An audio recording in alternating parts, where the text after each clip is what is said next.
That's one of the reasons why I'm wearing this. Often people like to talk about Malaysia as if that this is just an extension of Malaysia. I'm very glad that my Tatana friend introduced me to this costume. Of course, this is not the only Sabahan costume I have. I have more. Yeah, you're more Sabahan than me actually. but I want to highlight this because if you're talking about identity in a specific sense, then I am blessed to be in a country with so much diversities in all kinds. Now, but if we go back to the generic sense, what makes a good country? I would say a country that allows us to be the best of ourselves, to provide an enabling environment. And are we there yet? Certainly not. But are we completely not there? Definitely also not. We are somewhere, but we can always be better. Right. And that's the reason why I'm not complaining. And I don't feel that this country is hopeless and so on. Look at the whole world. How many countries you go in and say it fits everything for me? No.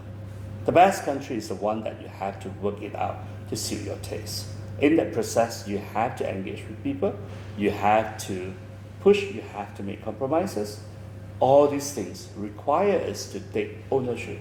Right. But a lot of Malaysians feel frustrated, disappointed, disheartened, and so on, because deep down, we have this sense of helplessness before politics.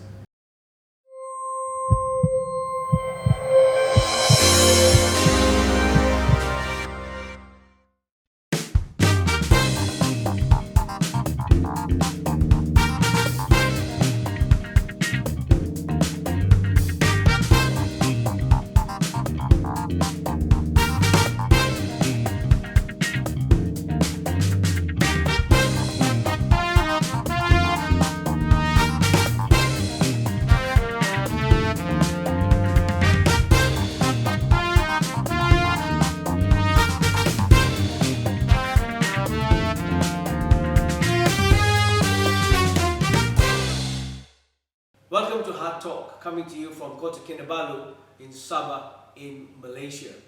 If this is the first time that you're joining us on this channel, I would invite you to please subscribe, just become part of us especially during lunchtime conversations. We are on YouTube at HEARTtalk Dr. Charles Lee. You can also follow us on Spotify. We are also on Instagram, and we are also on LinkedIn. Now, this is my opening statement. We are a fractured nation. As a medical doctor, there are different types of fractures, and usually these fractures relate to bone fractures, all right?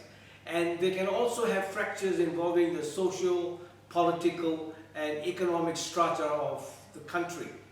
And these are fractures that involve frameworks that matter to all of us. In fact, we live in a fractured world. But there are also geological fractures, and they are referred to as fault lines that can result in earthquakes and tsunamis with tragedy and death and destruction, as we have recently seen on the 1st of January 2024 in Japan. Now, these fault lines are very important for us to understand when it comes to the life of a nation. They are actually ethnic divides of race, religion, and political reform, the 3 R's that matter so much to the life of a nation. And if we leave them unrecognized, they can lead to racial divide and economic disparity, and ultimately to a polarized nation. Now, the 21st century has a battle, and that battle of the 21st century is a battle of the mind. In the words of Albert Einstein, he said insanity is doing the same thing over and over again and expecting different results. The opposite of that is to have a civilized mind, a rational mind that seeks after the soul of a nation. The science behind the politics of a nation is usually left to the leader and the party in control, a leader who reports to the people and not to the party. So, to help us make sense of where we are as a nation, I started this series called Quo Vadis Malaysia, which is a Latin phrase that means, where are you going, Malaysia? So important for us to know our direction of where the nation is taking us. In fact, today, all leaders in currently are kind of leaving it to the next generation to carry on where they have left off. But if we have no direction, then what the new young leaders are going to take on and take over will be a sense of aimless pursuit to a destination that is not there. Well, to make sense of, in my introduction, when I talked about we being a fractured nation, my guest today is Malaysia's top political scientist, Professor Dr Wong Chin Huat. He's Deputy Head of Strategy, Asia Headquarters of UN Sustainable Development Solutions Network. And when I went through his whole resume, which is larger than a bag, I was interested in one word, and that is solutions. And if there's anything that we need in this country today, are solutions. So join me to welcome Dr. Chin Huat to HEARTtalk. Thank you. Thank you for coming, and thank you for giving us your time. And let me say welcome to Sabah. Thank you. So this is where we don't often get visitors like yourself. And for me, it's the first time to have someone of such of a high esteem. And I watch you in all the conversations of every time there's an election, and I've always told myself that this is one man I would like to meet. And so thank you for giving us your time. Now, interesting. What's this attire that you're wearing, Chin Huat? This is from Kuala Penyu, from the Tatana people. So I went there for Keamatan a few years ago. I went to a tailor shop and made one set for myself. This cigar is actually from my good friend, YB Wilfred Madios Tangau, MP Soptuaran. Yes. I mean, I want to congratulate you. You look real Sabahan. Well, Madios would say that I'm Sabahan Aspal, Asli Tapi Palsu. Because I have no link back to Sabah. Yeah. It's just that I like Sabah culture, I like Sabah food, I like Sabah people. I come here whenever I can for work, for pleasure, and so on. Nice. Well done. It's like when they come here with my surname Lee. Yeah. And they expect a Chinese, you see. Yeah. So I always tell them that... I thought you just have too much of suntan. I got a better answer. I always tell them that the Chinese come in different colors. And it's been interesting. I can't run away and I can't rob the bank because there's a Charles Lee, He's a Ceylonese guy. That's where my roots are. From Sri Lanka. Yeah. And, Jaffna. My grandparents came in from Jaffna. Yeah. Those days it was called Ceylon. Yes. So there we are. And so I've been in Sabah for 36 years now. Yeah. As a plastic surgeon, and so it's very interesting that you can serve in any capacity as a Malaysian, and yet being in Sabah is one of the most beautiful times of my life actually. 36 years here, and I feel very much a Malaysian even though I'm here in Sabah. So I began this series, Chin Huat. Can I call it Chin Huat? Yes, right? please. I began this series called Quo Vadis Malaysia, in the Latin phrase of where are you going, Malaysia, with a sense of concern about the direction of this country. Right. And as a doctor, you want to know, when someone comes to see you, you want to make sure that they're all nice and healthy and they're healed from where they're going. But when you look at all the problems in this country, and having worked for 40 years in the marketplace as a doctor, it's a concerning trend, of where we're going. So I want to ask you, as a political scientist, understanding the science behind politics in this country, give us an idea of, are we heading to the right direction of true north that this country was founded on? What would our founding fathers think of if you look at the situation today? Your take on it. I happen to be a minority on this particular issue. I know many people think that the country has gone the wrong way some people think it has gone the wrong way after 2018 with the ouster of Barisan Nasional. Then you have other people who think the country has gone the wrong way after the Sheraton Move because PH was overthrown. I think we have gone the right way, but it's not a straightforward way. We're going to go through this bumpy road. Why do I think so? It's that what we have seen since 2018 is our democratic structure is clearly put to test. We, at the time when Malaya gained independence in 57, Malaysia was formed in 1963, we of course had that democratic hardware. We have elections, we have parliaments, and so on. But that doesn't mean that our country had real democratic competition. What we had for most part of our national life before 2018 was soft authoritarianism. You can call that at some point, and certain parts of it even, it's just it's one-party state with elections, or electoral one-party state. Right. Right. The difference between us and, say, countries like China, Vietnam, Cuba, is that they're more honest. They're one party, and they call themselves, they don't pretend to be a democracy. Right? At some point, our system was just merely to preserve the form of democracy when the essence are not democratic. Right. So what happened after 2018, that when you have that grand old party, Barisan Nasional, or it's called UMNO, thrown out, then the system really opened up. The process, of course, started a bit earlier, 10 years before that, in 2008, the political tsunami. But eventually what we see is that, now, a lot of people expected Malaysia to become a two-coalition system, that two multi-ethnic coalitions compete in the middle, so both are moderates and so on. And, but this did not happen after 2018. Right. And before 2018, we have had 3 attempts to build the second coalition after Barisan Nasional in sort of like the last 2 generations' time. The first was Gagasan Rakyat and Angkatan Perpaduan Ummah under Tengku Razali in late 80s to mid 90s. The second one was after the Reformasi movement, Barisan Alternative. The third one was Pakatan Rakyat, formed after the political tsunami on 1st of April 2008.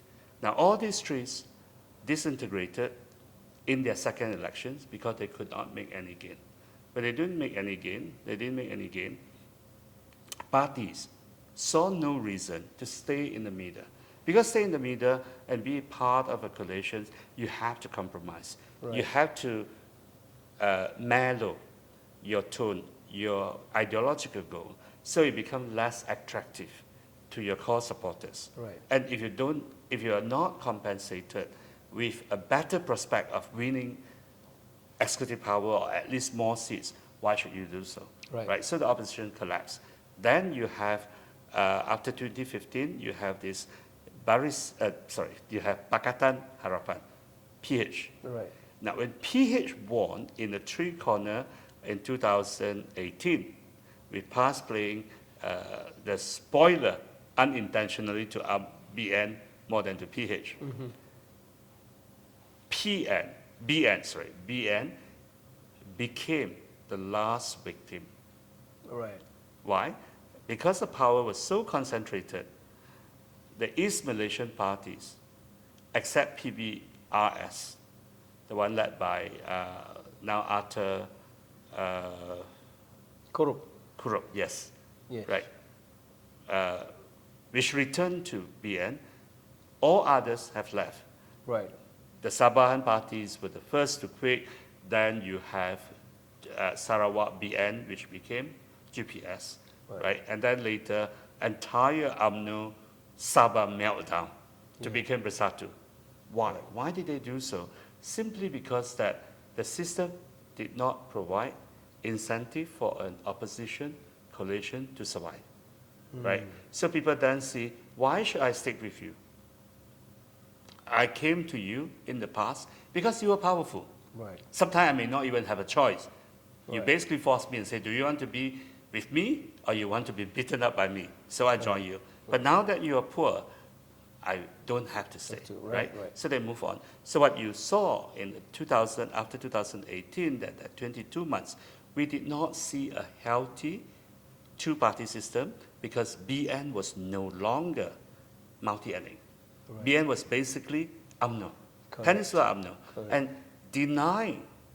being denied the prospect of coming back on a middle ground. What UMNO did very rationally was to team up with PAS. Right. Right. That's pushed the government on the defensive side. Every day have to defend itself, that we are not selling up Malays, we're not selling up Islam. Of course, then you have Sheraton Move. Now, after Sheraton Move is supposed to create, unite most of the Malay parties together. On the peninsular side, you have Bersatu, PAS, and UMNO together. Okay. Right, supposed to bring about Malay unity, but it didn't happen. We know that what happened after that, Muhyiddin lasted for only 17 months, and then eventually Ismail took over with an MOU with PH. He had a very stable period of 13 months, but once you have elections, collapse again. Now, many people thought that this frustrating, but I want to say we really need to we need to count our blessing. Let me start with a very, very simple one. Okay. So when we talk about blessings, we'll come back Yeah. and go into details, because Yeah. the word blessing is sometimes, there are deeper meanings to it. Sure. And I want to take you further into that. So Yeah. we'll come back. Yeah.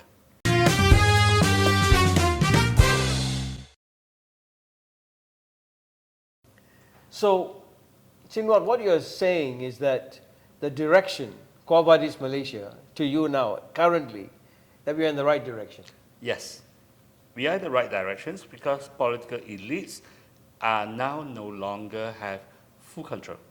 Right. So they cannot make plan to maximize their gain. In other words, majoritarianism is no longer in full force. Right. People cannot think that winner takes all and their lucks are always good and so on. They have to moderate their actions, Right. their thoughts, and that helped to de-escalate tensions in our society, even though that has not come full force yet. Right, right. There's a crisis of identity in this country today. We know the direction. You've given an overview of where we have been moving and where we are today. But when we come down to the person itself, the citizen, be it in Sabah, Sarawak, Labuan, or Malaya, what is it to you to be a Malaysian? I think that there are two meanings of Malaysia. One is that it's a good country that every citizen has a chance to actualize his or her potential. Now that country can be anywhere. The second, so it's generic. The second Right. part, of course, is very specific. You're talking about a country between the Malacca Strait and the Sulawesi Sea and Sulu Sea, right, in between, separated by South China Sea. Right, right. Now, on people often like to stress the second part, how special we are. I'm all with that. That's one of the reasons why I'm wearing this. Often people like to talk about Malaysia as if that this is just an extension of Malaya. I'm very glad that my Tatana friend introduced me to this costume. And of course, this is not the only Sabahan costume I have. I have more. Yeah, you're more Sabahan than me, actually. but I want to highlight this because if you're talking about identity in a specific sense, then I am blessed to be in a country with so much diversities in all counts.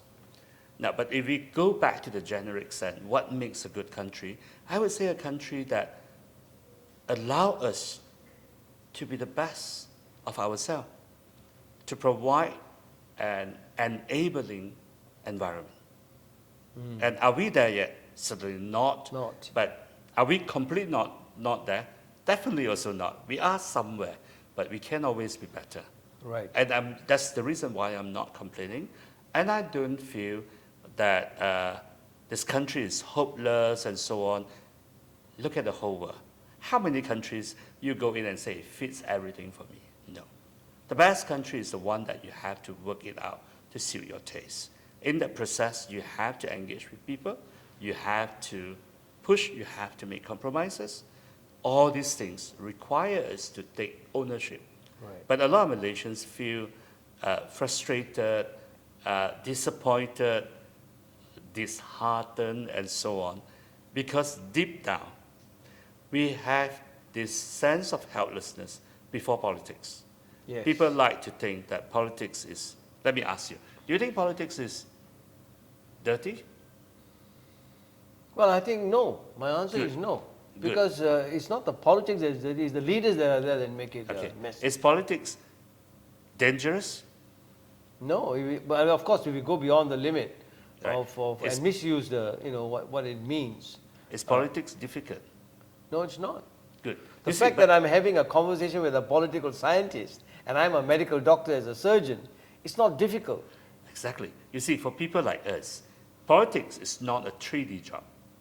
But when I talk to many Malaysians, you ask them, they say politics is dirty, dangerous, and difficult. I can understand that. But what it means also subconsciously, we think this is a job that we should outsource to some Nepalese, Indonesians, Vietnamese, Bangladeshis, whosoever, right? But if you have that outlook, you are expecting things to be done perfectly and served to you in a silver platter.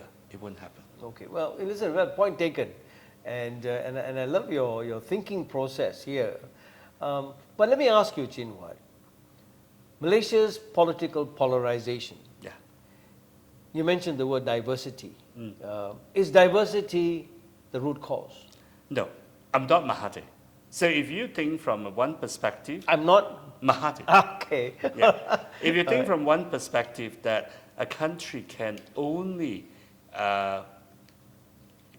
be at peace if everyone looks the same, then you can blame that on diversity. But look at comparative differences. There are countries that are very peaceful despite being diverse. Simple example, Switzerland, Right. right? Even Ireland, look at it, that until very recently, Ireland was so peaceful despite welcoming so many immigrants who are not even Europeans. But there are also countries that are less diverse, but have been fighting among themselves throughout. Right. You don't even have to look far. Look at ancient China. How many people got killed because of war? And in some parts involving foreigners, but other parts completely just civil war, right? So it goes back to the questions about what actually drives us into conflict. Polarization, of course, is a preparatory step before a full-scale war and so on. Right. Right. But even let's say now look back at diversity, I want to get that attention to this. Let's think about Northern Ireland. If we put, let's say you go back to the 70s when you have the years of the trouble, you have one Catholic, one Protestant, one Hindu, one Muslim. You put them in the room. Who do you think most likely would fight? Catholic and Protestant, right? Definitely. But both are Christian.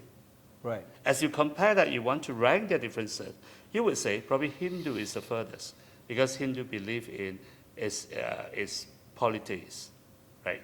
Then you probably have Islam, is Abrahamic faith, but it's very different from Christianity.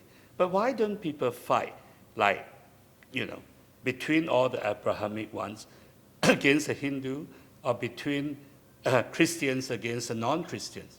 Why they would fight between the Catholics and Protestants? So despite the little differences, it's because of politics, right? Because people were given different treatments. It's the social unrest, the political trouble in Northern Ireland is not theologically informed.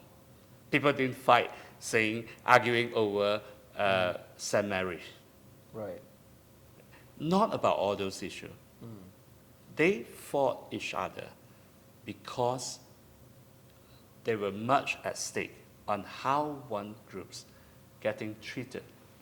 Yeah. So ultimately, at the end, is how that interest. how that particular group is treated. Exactly. It's see? a material interest we are talking about. Right. Right? So if you do not deal with this part, even people who look very similar can start fighting. Sure. If you find a way to deal with it, Right. then it wouldn't be. So now it come back to talk about, when we talk about this, it is, I'm not saying that diversity will never lead to it. But what is important is that how is diversity configured? Right. In social sciences, we have this simple idea about cleavage structure. Yes. You have this fault line. Now, if you have all the fault line cutting across almost the same, then you basically have two big groups. Right. Right. Their interests would be opposed to each other, or different from each other. In many cases, would simply be opposed to each other. How can they not fight? Right. This is why a country that have two bipolar, when they have two poles, we call it bipolar. A bimodal society, then they are more prone to conflict. Right. Right. But if a country, you think of it, if you have the cleavages cut across each other.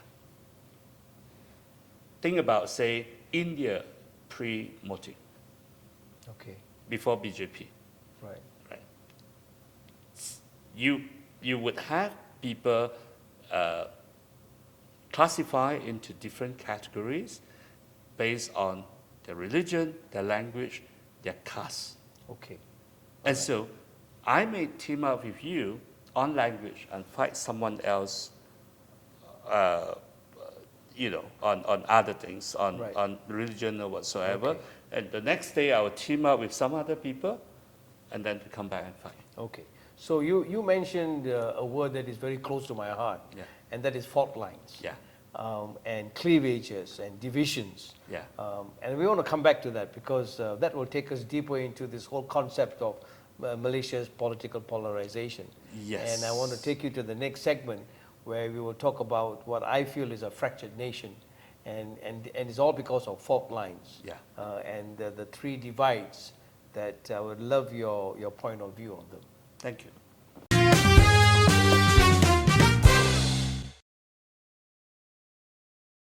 We were talking about in India. Yeah. Pre-Modi. Yeah, pre-Modi, different groups, right? Yeah. How do you sort of fight with one another there? Isn't that right? Yes, I think you see, if we are looking at cleavage structure. Yeah. We are comparing two types of cleavage structure. In the first type, you have all the cleavages almost cut next to each other, very close to each other.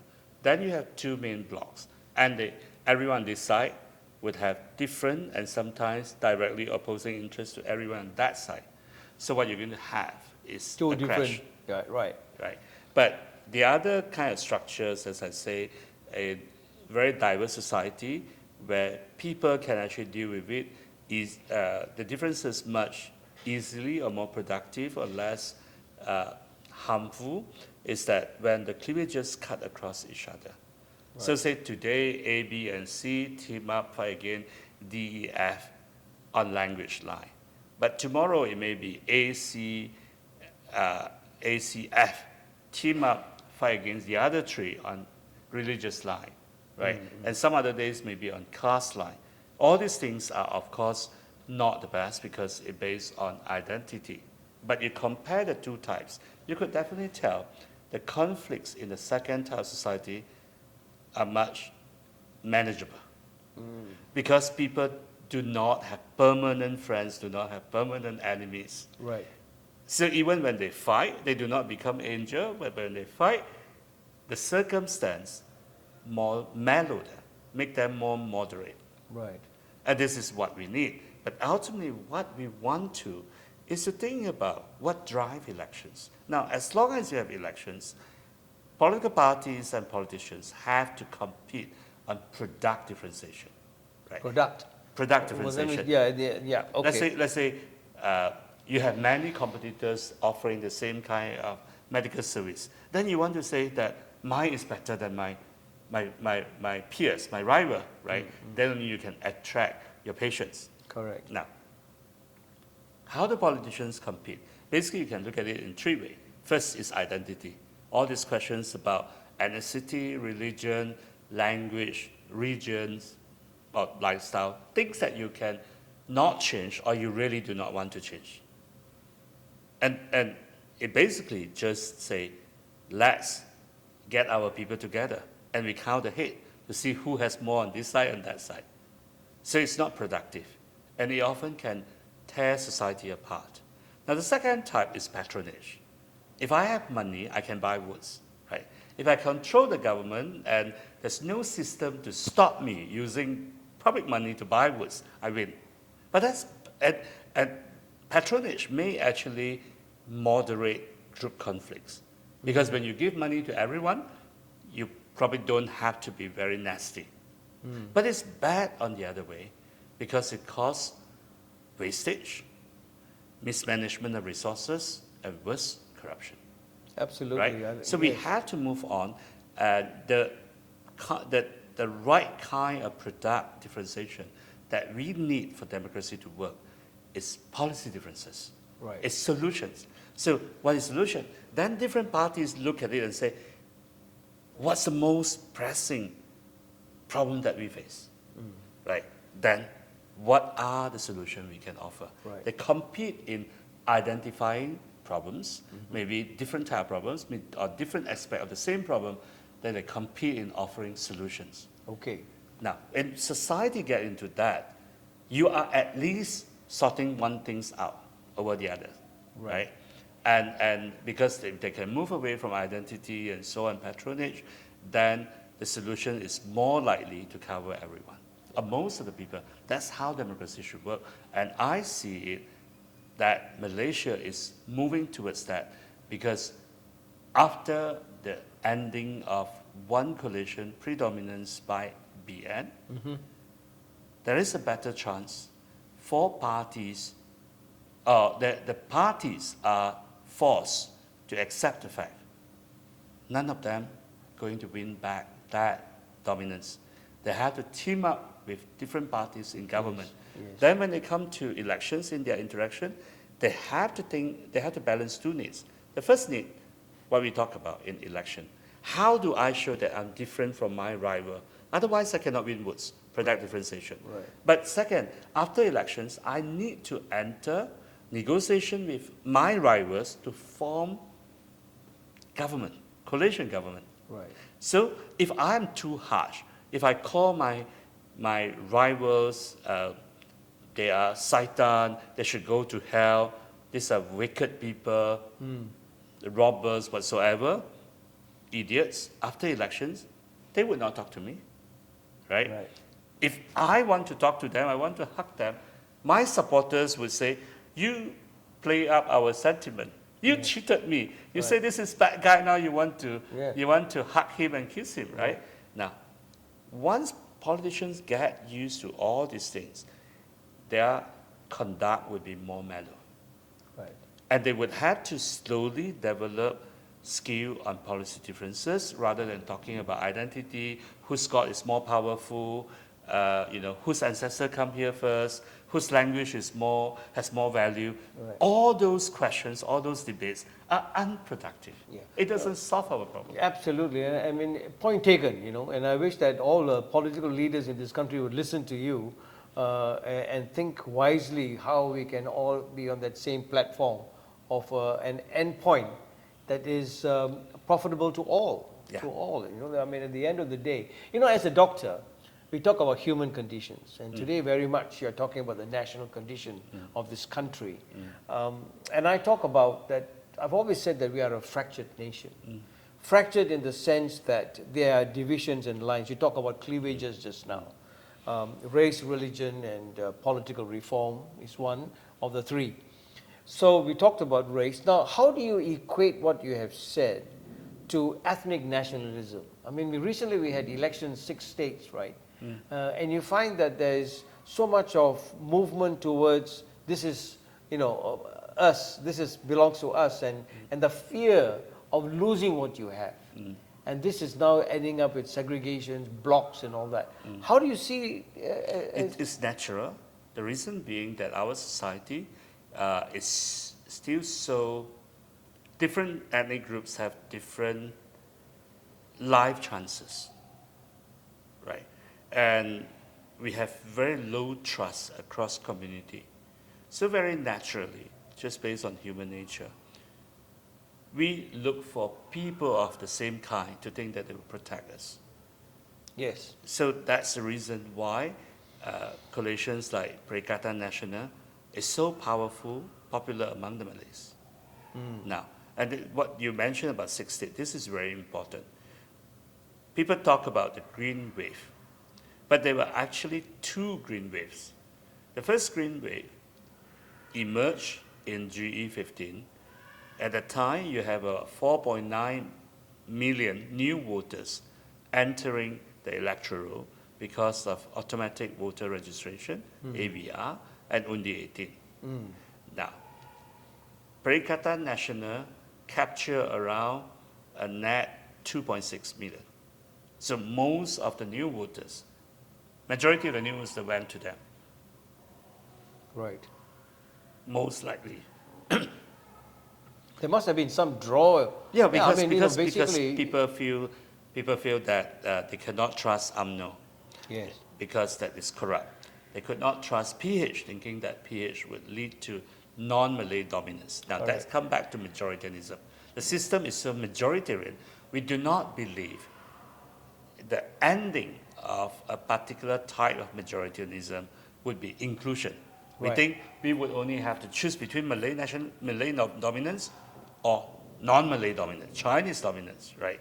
Instead of saying Malay dominance to no dominance to inclusion. We don't believe in that. Right. So therefore, you have that in the first wave. Now the second wave was because UMNO and PH teamed up to form the unity government. So the three-corner fight in GE15 had become a street fight in the state elections.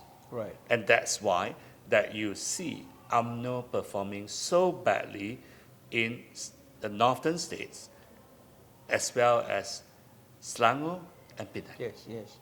Because for nationalist voters, they cannot bring themselves to vote in UMNO to play second fiddle to PH. Right. So the common line is that, because they cannot accept DAP. Let me put it this way. If it's no DAP, it's only PKR, they will still, because there's a PKR. The real problem is that UMNO supporters cannot swallow that UMNO become the new MCA.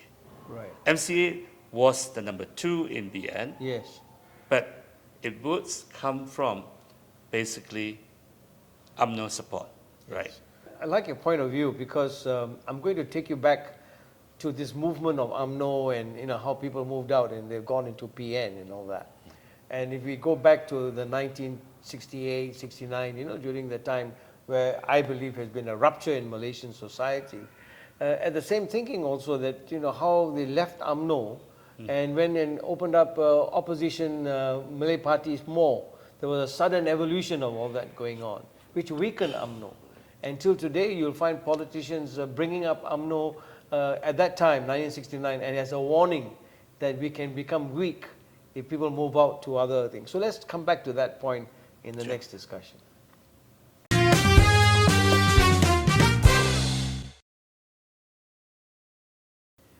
Chin Huat, May 1969, I was 17 years old, and to me that is the biggest rupture, the Achilles heel that I call it, where we show the weakest point of this nation, and we don't want to ever go back to that area unless and until something has gone tragically wrong. The lessons learned from that, there's always this thinking that it was the Chinese that sort of caused the uprising and all that. What's your take on it as a political scientist? Well, the story that we commonly heard is that the riot was caused by this unease that the Chinese had walked out of the arrangement of power sharing by voting out the alliance government. Right. Now, the reason why we had this impression is that the non-Malay based opposition party at that time, DAP, Gerakan, and PPP increased the seats of their forerunner parties from 6 to 25. So 4 times increase. While PAS only increased its seats from 9 to 12. And so PAS that, was opposition too. Opposition too. Yeah. So that looks like that it was actually a shift on the non-Malays, especially Chinese vote. Right. And then with the post-election victory parade and so on, that prepared the ground for the riot. Now, what people do not know is that if you look at the percentage of vote, the alliance in the peninsula lost 10% of votes in the peninsula to PAS. Right. They almost lost 0 to the 3 non-Malay based party. There were different sets of non-Malay based party, 1964 and 69, but you could see them as successor party. So there's no, if we look at the total, this was a Malay tsunami.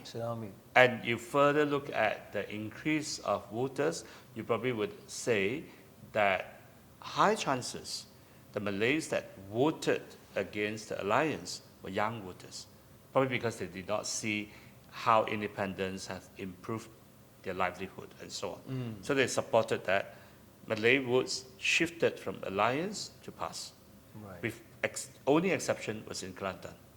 In Kelantan, where PAS was the state government, votes shifted from PAS to UMNO. Oh, okay. Right. So, but overall, you could say this is anti-establishment vote. But why is it that caused so much difference? This has to do with first past the post. First past the post allocates seats not based on the total percentage of votes, but based on where your votes are concentrated. So in 1964, the non-Malay based party were very split because there was the Socialist Front, which was more hard left, pro-Indonesia in the confrontation. Right. Then you have other parties like PAP at that time, United Democratic Party, and also PPP that were central left, that pro-Malaysia. So they fought against each other. Votes are split, right? So they did very badly. They only have 6 seats. Now, in 5 years' time, the Socialist Front disappeared from the scene, and the new parties decided to form a pact. So they learned about this value of unity. They have one-to-one pact. So they have a pact. They put up one-to-one contest against alliance. They did well. They're good students. They learned from the system. They did well, but they shocked the nation. Right. PAS, on the other hand, because that they have not been so disadvantaged by the system. So even with that increase of 10% points, they didn't increase much of their seats. So there was a real shift, and that's surprising, and it's good to know. Yeah. Yes. What happened if you do not have this riot? The 3 Malay-based party and PAS may eventually talk about forming a second alliance. Then the two-party system could have happened much earlier. Right. With the riot, all this was gone. Right. So, but looking back now, how can we prevent such a shock? Yeah. Because the problem is that humans are emotional beings. Right. We cannot assume Very people much to think rational all the time. If a shock happened to us, we just respond to it, right? So to move away, what I would suggest is that we should have party list seats alongside first past the post. So first past the post can still give you shock, but party list would give you the outcome based on the real support. So in this case, and it also will make sure that you have more party coming to the parliament and so on, that structure would be different. Now, what are the countries that we know in our neighborhood that have a system with first past the post and also party list votes? Japan, Taiwan, Thailand. Right. So all these countries, they have a very simple system. You have certain number of seats, majority of them are in constituency like ours. Then the voters have a second vote to vote for parties. Right. And these are different segments of seats. And then the parties would nominate the candidates in the whole list. So if you have 10 seats, a party can nominate up to 10 candidates. Now, if the party get 20% of seats, it will get at least 2 seats. Right. 20% of vote, you get at least 2 seats. So it correlates to, Yes, yes. So this would actually make the system a little bit more proportional. It reduces the shock. Right. Right. This is a system that we can consider. If you want to do it in Malaysia, what we should do is that turn every state into a large constituency. You get extra number of seats, then the party can contest, and this would also allow non-communal-based parties like MUDA, based on generations, PSM, based on class, and maybe new parties based on environment, on gender issues, whatsoever, come in. They will win maybe 1 or 2 seats here and there, but our political conversation will be more diverse. Right. Right. And that sort of levels the field more, and more participation. Yes. That's what you want. Yes. Then the second lesson we can learn is to delegitimize political violence. Right. It is very natural. People like to think that if I'm wrong, I have the right to resort to my anger. Now, but that hurts. You see, if a society is ruled by anger, and we think that society has a duty to protect people from getting offended, then the society cannot move ahead. Right. We need to accept that in everywhere, in any society, people always get offended. So we need to deal with how do they get offended, right? In some cases, it's just about a matter of debate. You have a debate, and then after that, someone wins, someone loses, no one really needs to get hurt. Yeah, but in Malaysia, I think it's race, right? Yes, but it's not about the race or what, it's about how we deal with it. Correct. So it's a question about how do we deal with it, right? So we have to accept that there should be room for rationality. Now, absolutely. Then, for things that actually causing real harm, especially if they threaten violence, there should be punishment. In between that, what if there's some things that bad taste, but it doesn't warrant a legal ban? Then we need to have social sanction. Right. Society need to come out and condemn it. I'll give you a real example. In 2009, I think around July, there was this cowhead protest in Selangor. There was a new government led by the opposition, Pakatan Rakyat at the time. Then in this particular community, they had an old Hindu temple. The community wanted to relocate this old temple because now surrounded by Malay houses. Right. There used to be an estate, now become housing estate. So very inconveniently, a Hindu temple surrounded by Malay, they want to move it out. They want to move to a mixed neighborhood. But then the people and the Malay in the mixed neighborhood protested against it, seeing it as an encroachment, in order to put pressure on the government and to intimidate the Hindus. They carry a cowhead. So at that time, the idea was to show that if you have political violence, if you have opposition come to power, you're going to have violence. So in some sense, it's to capture the May 13th fear. Yes. Right. What we did was at that time, as civil society, we gather NGOs and issue a statement that does not spread the fear. We make it very clear and say, people don't have to worry, society is safe, but also we are condemning it as a case of violence. Now, the language did not put it and say, this is a violence by the Muslim on Hindus. We say, this is an attack on a religion. But when a religion is attacked, all religions are attacked. Right. Okay. And that statement put things in right perspective. I was one of the drafters of that statement. And I remember getting an email from a Malaysian student group in UK who wrote to us and say, please make sure our name is in. Because those cowhead thugs, they don't represent Muslim. I do not want them to represent Muslim. This statement allows us to make that clear. Right. Now, we need this. So when we do this, then society will be able to move on. Thirdly, very briefly, we need to recognize whatever social, political discontent, sort it out at the root.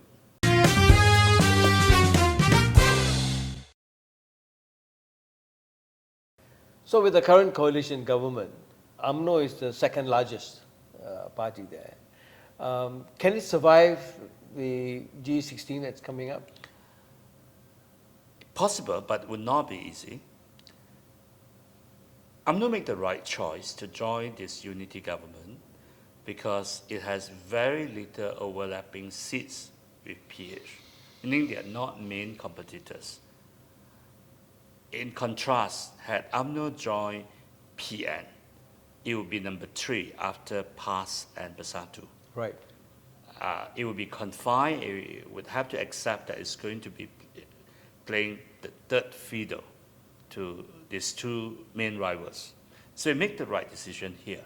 But whether it could survive or not depends on ultimately two things. One, can it carve out a position that is compatible with PH in government, at the same time distinctive from PH? It cannot look exactly the same. Right. Because otherwise then it would not be able to expand its votes beyond the PH hardcore, right? Mm-hmm. This is product differentiation. Right. But of course, that position cannot be what it held in the past by slamming DAP, slamming PKR, trying to play communal heroes. Yeah. Because if you were to do so, you can win seats, but after that, you can't form government. It wouldn't make sense. Both your supporters and peer supporters would not accept it. So that's first part.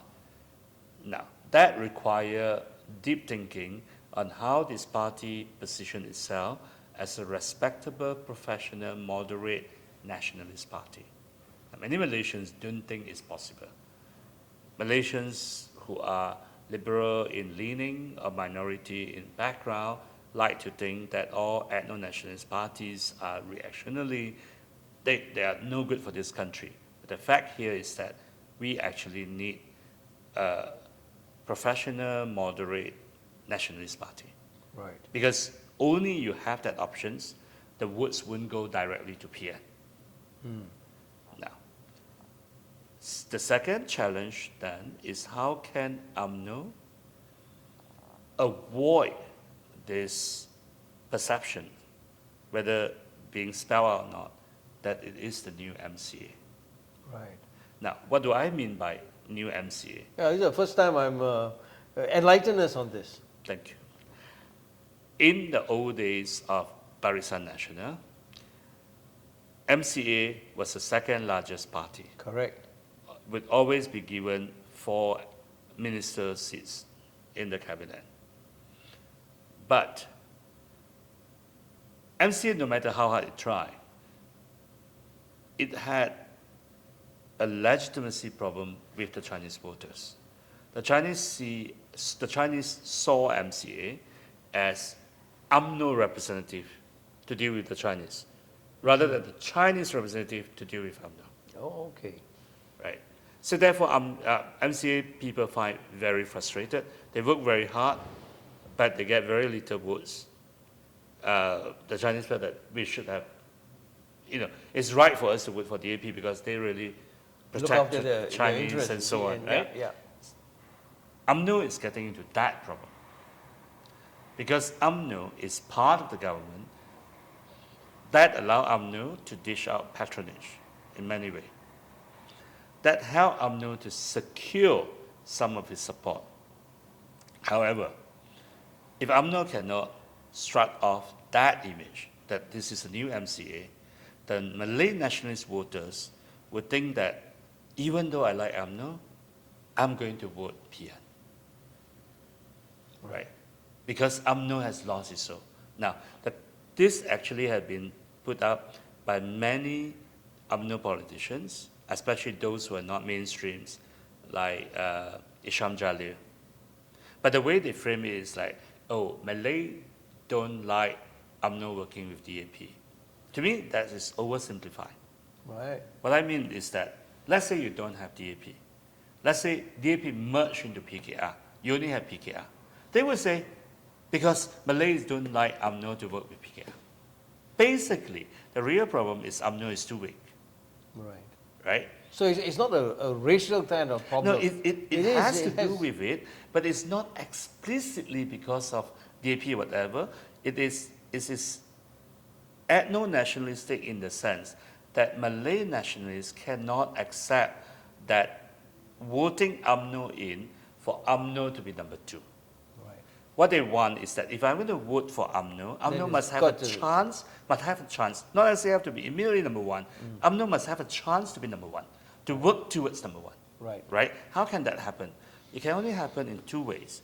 One is that UMNO and PH would contest against each other, maybe just in a limited number of seats. So the idea then, UMNO is not a bonsai plant, right? MC was. Basically, these are the seats given to you. You basically just fight here. You win 40 seats. That's the most you can do, right? But you're not to change the main structure. UMNO has to recognize this, that the nationalist voters want to feel that they are assured, that their interests are protected. But also UMNO need to make sure that it cannot destabilize the government, because otherwise, why would PH want it? And UMNO wouldn't want to form a government with PAS and Bersatu, So they become 3. Right. because it would be just like the last government Correct. under Muhyiddin, right? It's like 3 brothers going after the same girl. How can they be loving to each other? It's a simple human nature Right. issues, right? So come back to this. So how can they do it? One is actually to have friendly matches with PH. So for example, in the northern states and so on, that PN is so strong, of course they have to have single candidate, 1-to-1. Right. Don't split the thing. Don't split the vote. You Correct. have no choice. You must work together. Yes. Because even working together don't guarantee you win, but at least give you some chance. Split your votes, completely gone. Right.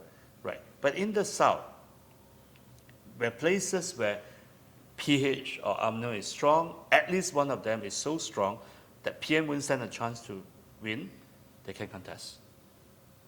So the idea is that voters would have to come out in all this constituency to give UMNO the best chance, Right. right? And also PH voters will come out to give PH the best chance. If they find a way of campaigning without toxically attacking each other, that It's a win-win kind of situation, right? friendly matches. Right. So then it's not easy, because you now have to say, I'm better than a worthy opponent. How? You have to find a way, right? You have to set rules. But once that works out, both sides can actually get more voters going. Right. We have to win. So you have to come out to votes. Right. But that would spill over to area where they don't fight against each other, Right. right? So that's one. Second way is to open up more electoral arena. You have 2 options. One option is to have party lists, what I talk about now. So for example, let's say Selangor, we have 22 seats. We add 11 seats on party list. Then both PH and BN can nominate 11 candidates. And PN, of course, will come in as well. And then when you do second votes, both sides just vote for them. So UMNO supporters who either stay back at home because they cannot carry themselves to vote UMNO as PH number 2, or even move over the other side because they really don't like PH to be UMNO boss, can now come in and vote. Right. And when they vote for UMNO, they will start thinking and say, UMNO main enemies, main rivals is Bersatu and PAS, Right. right? Why should I help them? Because that would weaken UMNO. Yes. That's one way. Second way is to open up local elections. UMNO need that, because if PH states were to start first, allowing local elections, UMNO would have a chance to win some local Correct. council seats. And why this is important? This allows UMNO to continue attracting young talents. Because if I join a party that never have a chance to win seats, I won't join. Right. That's why MCA lost talents to, has not lost, suffer lack of talents after 2008. Right.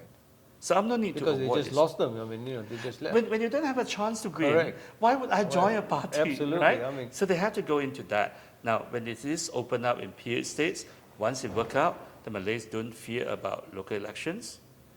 UMNO can push forward and say, we're going to do it in Pahang, in Johor, in Malacca, but we're also pushing you to open up PAS. Okay. Right? That allowed UMNO to get seats. Most of all is that UMNO need to get some seats in the north. If you have party lists, UMNO will be able to get some seats in the north. Right? Because in Kelantan, in Terengganu, they still have about around 30% of votes. Sure. They just cannot win any seats under first past the post. Correct. You need to give them the chance. So UMNO need to be able to survive after elections. They can come back and form a coalition again. Right. Excellent. Well, if I had a political party, you would be my strategist. Because at the end of the day, you want the country to win. Yes.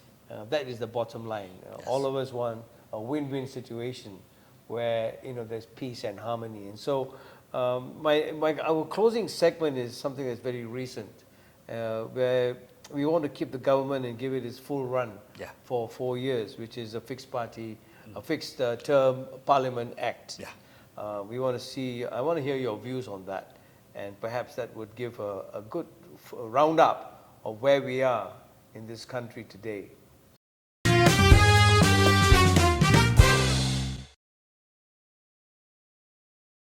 So, in closing, Professor Dr. Wong Chin Huat, it's been an honor to have you with us on HEARTtalk.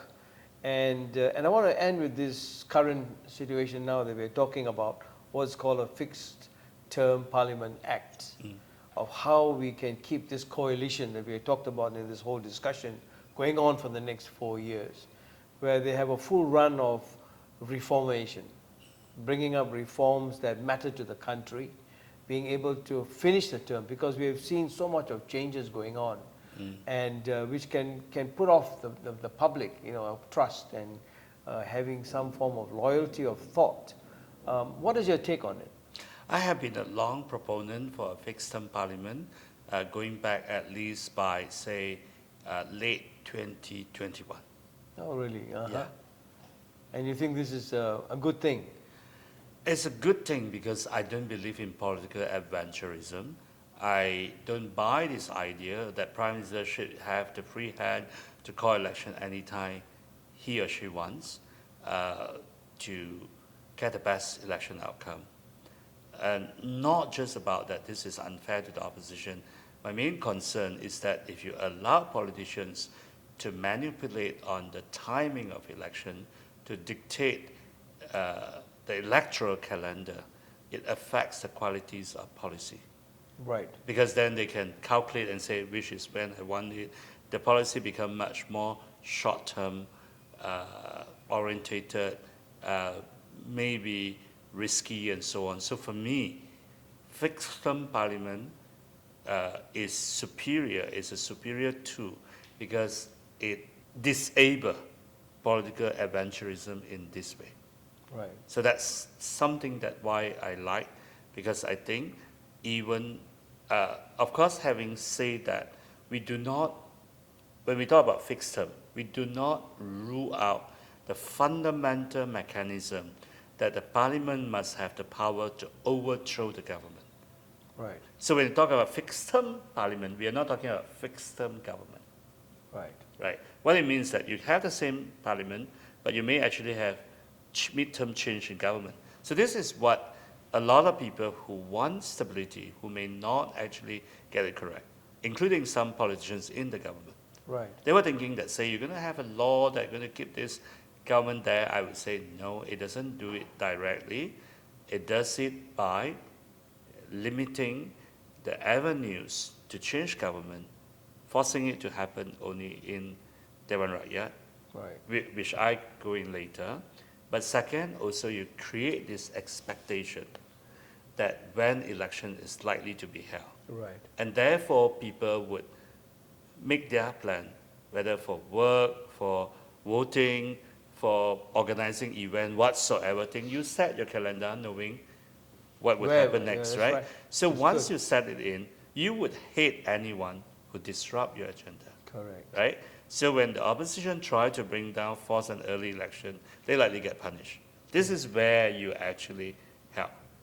But it doesn't protect the government directly. Right. Now, what we need to look at now is that, let me explain in full what do we mean a fixed term parliament act. It means that it's a simple but powerful idea that a parliament should serve its full term. So Malaysia, 5 years.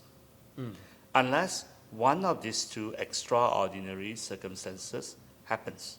One, the government lost its majority in the House. So instead of telling the Prime Minister must resign, the Prime Minister must have that chance to say, I won an election. And then let the King decide whether to give that royal consent or withhold it.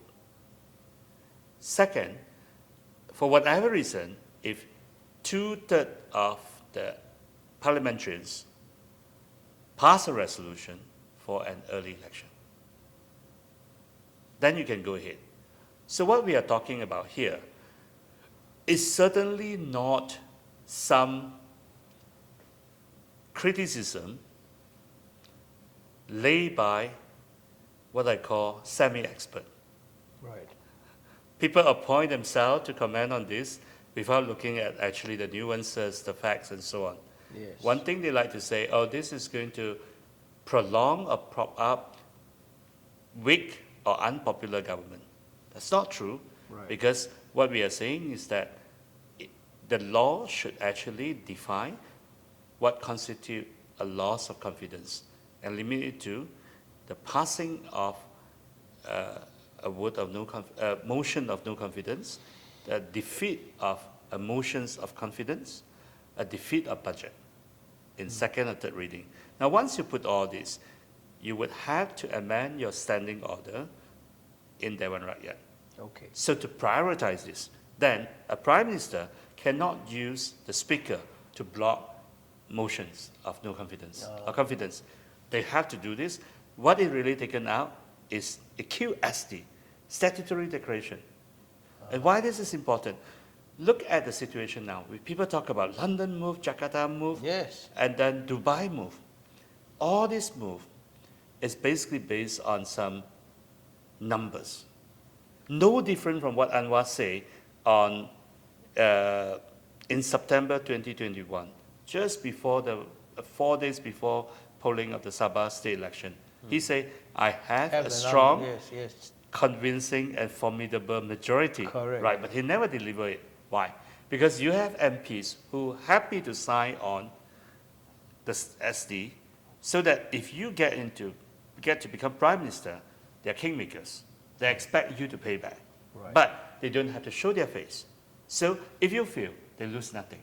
Yes. Right? But you're going to, if you can force it to happen in the Dewan Rakyat, they have to show their face. Right? And I see that as a right for them to do so. You just have to deal with it. Right. And so the QSD is what makes it particularly important now. And for those people who say this is undemocratic, wrong. We actually just want it to happen in the House. How can this be undemocratic? Then there's an argument saying that, oh, the Prime Minister cannot seek an early election now. No, he can. He or she can.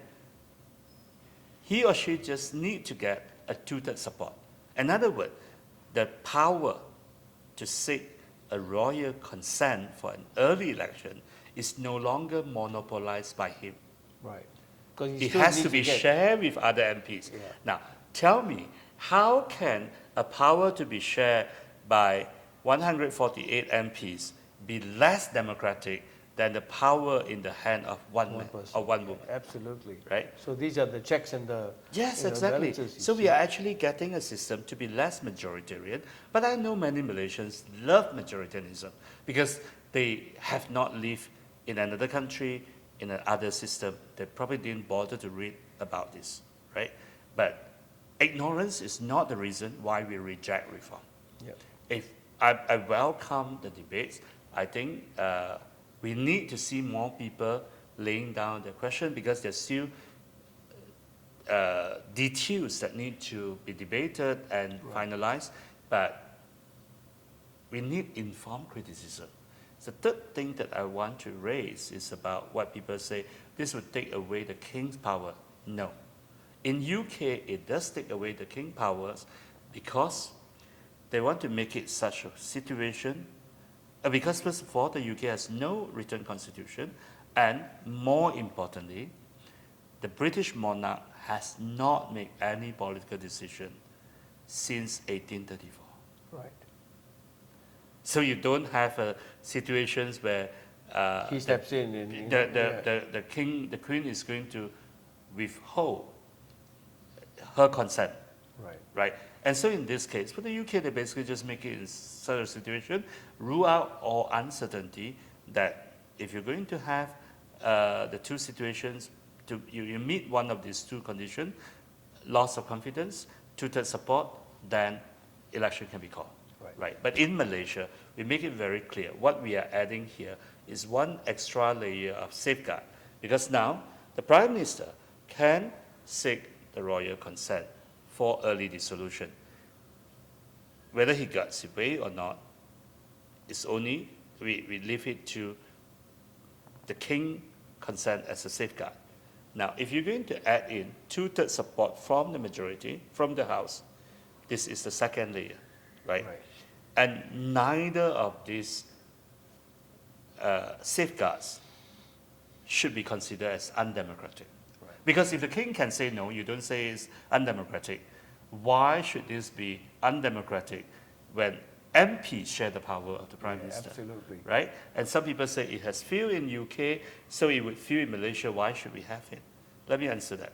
In UK, the bill was circumvented and then suspended in 2019 because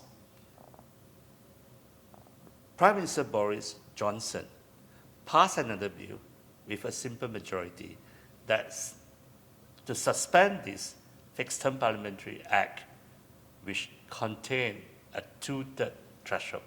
Oh, okay. So basically you set a threshold very high there. It's fine. I use a roundabout way to keep it off. Right? So what we're going to do to make it work is that in Malaysian version, you must have a clause to prevent any amendment or suspension of the act during that without a two-thirds threshold. Okay. So you want to suspend it, you can. Get a two-thirds threshold, suspend the bill. Right? But you don't get a threshold, you have to stay. So it's actually working. And why this is important? If we have this at the federal level, we can actually have it across the country. On the state level, then you don't have to deal with all this rumor when Hajiji is going to call for elections or not. Yes. Why can't we let our elected representative and the government just to continue their work all the way until 5 years? Absolutely. Well, that would be the solution that we can seek for a better government that will last to fulfill the wishes of the people. So this is good news for Sabah because then we know exactly when would be an election, right? Yeah, if you're going to have that a fixed term legislature enactment or ordinance in Sabah, that's what you can have. Well, very good. So on that note of a very warm and heartening discussion on where we are, and I want to just say this and end with this, Chin Huat. Hope is the currency of the future in the present. Blind hope is willful ignorance of our past. And what you have really done for us is to take us through the past, lessons learned from the past. How do we move forward into the future with the wisdom that qualifies us to be a country that will be well developed and where people can live in harmony, tolerance, and most of all, enjoy this diversity in strength so that we ultimately become winners and we can dream again. The Malaysian dream is still alive and we have a wonderful country to celebrate. So on that note, once again, Chin Huat, thank you very much for joining us on Heart Talk. Thank you.